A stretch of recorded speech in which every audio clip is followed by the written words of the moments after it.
Mana DC lapangan Shopee? Katanya tanggal 24. Ya. Saya udah nungguin dari tadi mau ketemu sama DC lapangan Shopee kayak apa gitu kan ya. Apakah DC-nya bagus atau tidak gitu kan, nanti kita rating gitu kan di grup Facebook Raja Galbay atau di yang lainnya gitu. Ini banyak yang nungguin. Nah, ini saya di grup Facebook Raja Galbay. Ya, ada yang pas 1 tahun Galbay Shopee pinjam 24 juta, SPay letternya 15 juta. Lalu saya mau tanya yang Galbay Shopee di atas 20 juta amankah? Galbay Shopee dari bulan Juli lalu udah dapat WA mau nurunin DC lapangan dari tahun 2023. Udah ditungguin. Ya, pantesan ngajuin apapun sana sini ditolak, ternyata call 5 Galbay Shopee GoPay Letter. Ya, ada lagi nih ya, Shopee 11 juta, SPay Letter 2 juta. Udah Galbay Shopee di SPay Letter mau 2 tahun, yang mana pasti udah nggak bisa pinjam-pinjaman dan lain-lain. Sudah banyak ya yang gagal bayar di pinjam atau SPay Letter, yang mungkin juga sedang menunggu-nunggu DC lapangan dari Shopee yang akan datang. Oke, mana? Sekarang udah tanggal berapa? 6 Juli. 6 Juli apa 7 Juli nih ya? 6 Juli. 6 Juli belum ada yang didatangi DC lapangan. Nah, setelah adanya video ini, kalau nanti ada yang ngaku-ngaku didatangi DC lapangan Shopee, harus berhati-hati ya, karena yang nonton channel Raja Galbay, yang gabung grup Facebook Raja Galbay itu bukan hanya orang-orang yang terjerat pinjol saja, tapi mulai dari DC pinjol, DC lapangan pinjol, DC leasing, DC bank dan lain-lain, semuanya itu nonton ya, karena kan publik terbuka YouTube gitu ya. Hati-hati ya setelah adanya video ini. Nah, kembali lagi ke 24 Juni katanya ada DC Shopee yang mau datang gitu kan. Ini ya, ini pernyataan resminya kalau nggak salah di sini ya. Ini dari ini ya, websitenya Shopee gitu, bukan kata saya gitu ya. Mana nih? Nih. Efektif per tanggal 24 Juni 2024 sehubungan dengan proses penagihan atas pembayaran kembali fasilitas pinjaman, Anda itu setuju bahwa tindakan penagihan dapat dilakukan oleh kami atau agen yang ditunjuk oleh kami di luar alamat domisili dan di luar hari Senin sampai Sabtu termasuk libur nasional, serta di luar pukul 8 sampai 20 waktu setempat. Ada yang bertanya begini, Bang, itu tuh buat yang galbay-galbay sekarang apa yang udah, apa semuanya? Loh, kalau Anda bertanya seperti itu, berarti Anda masih takut, gitu kan ya. Hadapi, ya, nggak usah tanya. Tungguin DC lapangannya, seperti apa, gitu. Anda mau tahu nggak kelas Anda itu di mana? Kalau Anda mau tahu, Anda harus berhadapan dengan DC lapangan.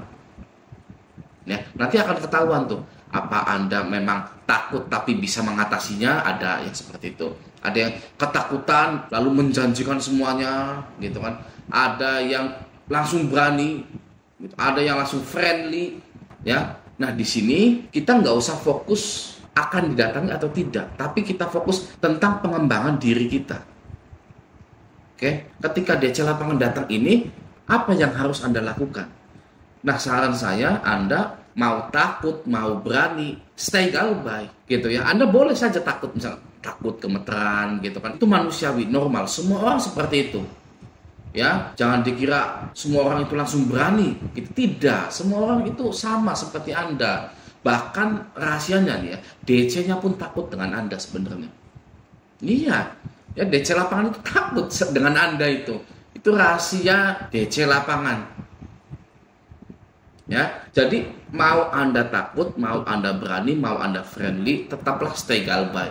Oke, jangan pernah sesekali menjanjikan pembayaran kepada DC lapangan tersebut. Kenapa? Karena akan datang terus. Ya, datang terus, nanti perasaan takut itu berubah jadi perasaan nggak enakan. Nah, itu lebih bahaya tuh, perasaan nggak enakan tuh. Ya, kalau takut masih bisa stay galbay masih mending. Ya, tapi kalau takut lalu menjanjikan pembayaran sehingga DC ini terus-terusan datang menagih pembayaran Anda, nanti Andanya merasa nggak enakan, merasa bersalah, merasa nggak enakan, lalu Anda bayar. Bayarnya seperti yang kita tahu, KD BPKB lagi, kali lubang lagi, lebih dalam. ya, atau kalau yang masih bisa nyari pinjol lagi terus lebih dalam lagi, ya nggak bisa itu sertifikat rumah lebih dalam lagi gitu ya, nanti pinjolnya kebayar tetap punya tagihan di bank tersebut, masih mending Anda galbaikan pinjol Anda ya. Yang lebih parahnya lagi, Anda setelah gali lubang tutup lubang, Anda tidak bisa menyelesaikan hutang Anda kedua-duanya di pinjol tersebut maupun di bank tersebut. Apalagi yang mau digali, tidak ada lagi yang bisa digali ya. Akhirnya apa? Galbay ya. Kenapa nggak dari awal aja Anda galbay pinjol Anda, kan gitu ya kan. Sudah ada penelitiannya bahwa orang yang gali lubang tutup lubang itu akan berakhir dengan tidak bisa membayar semua hutangnya. Itu sudah ada penelitiannya dan datanya ya. Nah, daripada Anda tidak bisa membayar semuanya, masih mending Anda tidak bisa bayar satu, pinjol aja ya. Oke, nah sekarang kita bahas di sini ya, ini adalah yang paling membuat penasaran para nasabah gagal bayar di Shopee gitu. Ini nih ya, dampak keterlambatan nih ya. Ini link yang biru ini, di sini tulisannya lakukan pembayaran tagihan Anda secara tepat waktu sebelum jatuh tempo untuk menghindari dampak keterlambatan. Nah, mari kita buka dampak keterlambatannya apa sih kalau Anda itu gagal bayar di S-Pinjam ataupun SPayLater. Nah, di sini ya, ini resmi dari S-Pinjam atau SPayLaternya gitu ya. Langsung kita baca. Apa yang terjadi jika saya terlambat melakukan pembayaran tagihan SPayLater? Nah, keterlambatan pembayaran tagihan SPayLater akan berdampak pada satu, dikenakan denda biaya keterlambatan sebesar 5% per bulan dari seluruh total tagihan Anda. Yang kedua, pembatasan akses fungsi di aplikasi dan penggunaan voucher Shopee. Yang ketiga, peringkat kredit Anda di SLIK atau Sistem Layanan Informasi Keuangan OJK yang dapat mencegah Anda untuk mendapatkan pembiayaan dari bank atau perusahaan lain. Yang keempat, akan dilakukan penagihan. Lalu sudah 4 aja gitu ya, tidak ada lagi gitu kan, tidak ada 5, tidak ada 6, di sini kan tidak ada tuh gitu ya. Apakah artikel ini berguna? Berarti hanya 4 resiko atau dampak gagal bayar di Shopee. Yang pertama tadi, dikenakan biaya denda sebesar 5%, lalu pembatasan akses fungsi di aplikasi dan penggunaan voucher Shopee, lalu ketiga, peringkat SLIK di OJK itu menjadi buruk, yang keempat, akan dilakukan penagihan. Lah, terdengar tidak merepotkan dan tidak menyusahkan ya, sounds good, not that bad ya kan, tidak terlalu buruk gitu kan, masih bisa kita hadapi ya. Bang, saya minta dong solusinya, saya pengen gagal bayar di Shopee ini ya. Anda harus tahu dulu dampaknya apa. Dampaknya ada 4 ini ya, dan keempat ini sebagai manusia masih bisa kita hadapi gitu ya. Nah, sekarang mari kita bedah satu-satu. Yang pertama, dikenakan biaya keterlambatan sebesar 5% per bulan. Jadi nanti kalau Anda galbay lama gitu ya, dendanya makin bengkak. Nah, kalau Anda mau percaya, sebenarnya yang terjadi pada dunia finance itu tidak seperti itu. Apalagi ini tidak ada jaminannya.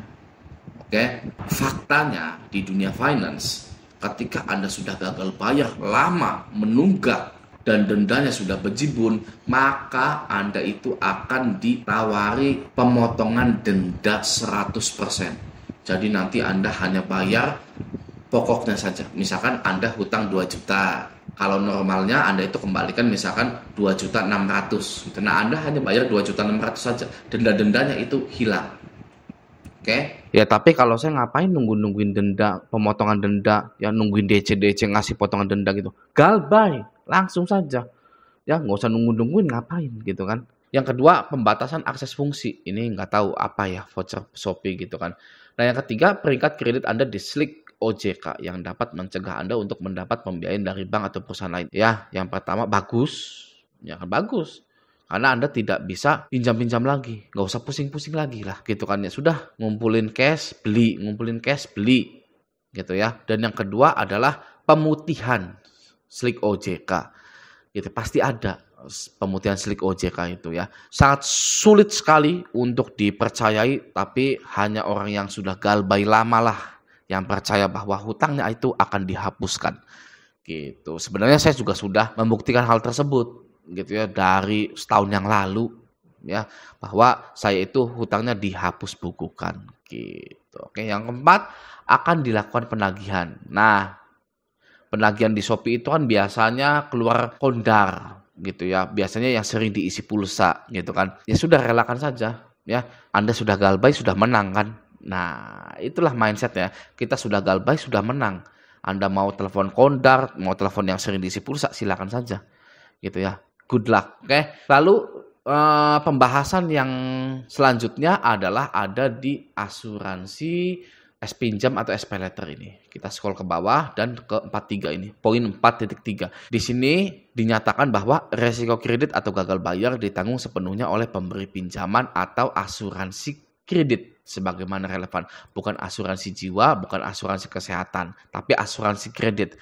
Yang artinya kalau asuransi kredit itu mengcover yang namanya gagal bayar. Oke, dan di sini pun bisa kita lihat bahwa gagal bayar, nih ya, galbay itu ditanggung sepenuhnya oleh pemberi pinjaman atau investor atau asuransi kredit. Jadi yang nanggung itu asuransinya, gitu, atau investornya tanggung sendiri, gitu, atau saya akan klaim ke asuransi, gitu. Jadi bagi yang galbay-galbay di Shopee, sudah tenang saja, lanjutkan hidup Anda. Ya, setelah menonton video ini lanjutkan hidup Anda sudah. Ya, sana cari uang yang banyak. Anda tidak perlu membuktikan kepada pinjol manapun bahwa Anda itu telah bangkit. Anda hanya perlu membuktikan ke keluarga Anda bahwa Anda itu telah bangkit. Ya, oke, semoga video ini bermanfaat. Sampai jumpa di video selanjutnya.